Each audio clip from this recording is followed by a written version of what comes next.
your strengths? What about your spouse's strengths? There's a great book called Strengths 2.0. It's a perfect resource to find out your strengths and your spouse's strengths. Encourage each other to leverage your strengths as you move through mid-marriage.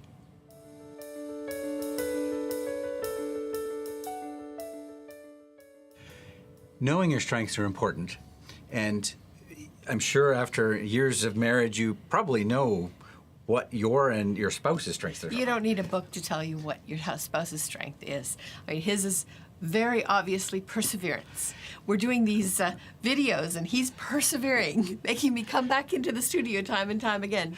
But the idea of them came from Lori, because you are creative, you come up with ideas, but following through, that's me. So we know that about each other. That's right. I'm a starter. He's a finisher. Together we're a whole person. And so knowing and working with your strengths as a couple is important, and there's some great tools to help enhance with that. The tools are fun, and they dig a little deeper, and that's why we talked about the Strength Finders 2.0. When we went through the Strength Finders about 5 years ago, we discovered something rather interesting. Number one, we were both strategic. Mm-hmm.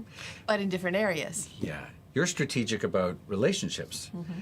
And your empathy, which is not me, but you really, everything about you're looking for is how can you help improve relationships.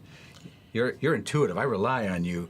I mean, she tells me when you need to be talking to so-and-so. They're concerned or they're worried or they're mad at you, and I'm just misses me completely.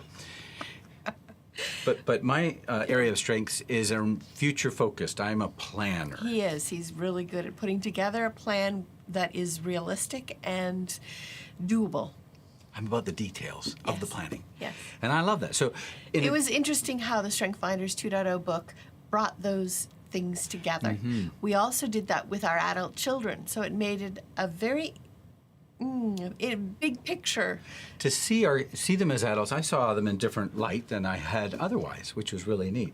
Yeah. But I want to highlight this idea of you're a creative, you're a starter, mm-hmm. But seeing that, I would have said, okay, you start things. And yet, I would not have looked at you for planning something, because that's what I do. But the strategy portion of my strength allows me to plan with the idea of a relationship in mind. Because it's about people. Yes. The other kind of tool that we use, that we have used and are using more, is DISC. DISC is a very powerful tool that has been around for years. DISC is D-I-SC, right, which stands for dominance, influencing, steadiness, I have to remember them all here, and conscientious. And you're a ISC. I mean, it's about I as the people person. Mm-hmm. It's funny, you're either high or low in each of the D, I, S, and C, and I'm actually even across the board with a slight high S. They call me an interpreter, that I can interpret other people's highs and lows to connect with each other. Now, this might sound a little involved. It's analytical. It's not as involved as it may sound. No. What's really neat, it supports the idea that you like dealing with people. Mm-hmm. You're a low D. Strong, high D people are about achieving a vision, and it doesn't matter about the people. D is dominance, and I'm very low on that. You're about the people. But you're high in the sense of supporting of other people, steadiness, and I support that as well. It's about people.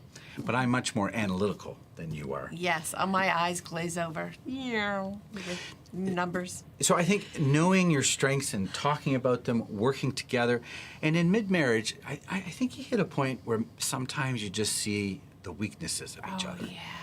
But if you can focus on your strengths. Yes, focus on your strengths. You'll be a better team. And isn't that what marriage is all about? Being a team? Imagine now the rest of your marriage. Mm-hmm. You're the best team that you've ever been together.